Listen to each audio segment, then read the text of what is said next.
Leero nsooka kuzidedicatingira tiimu yange ya Sports Club Villa bazanyi bannange coach waffe coach Dusan Stojanovic assistant coach More Byekwaso ne technical yaffe yonna ne abantu bange bonna ba family yange bonna abanyamba mu career yange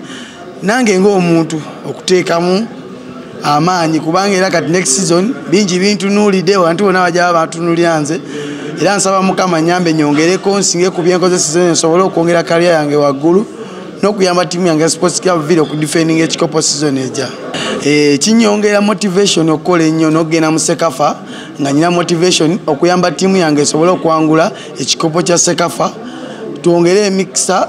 eri tiimu yaffe ne career zaffe ng'abasambi okuzongerako kuba buli we tuwangula ebikopo career zaffe ne values zaffe zeeyongerako ekisobozesa okufunamu bitone byaffe maaso eyo. Leero kye tubadde nakyo kye twandiise nti tuggalawo season ffenna tumanyi nti season eggwako nga 3 June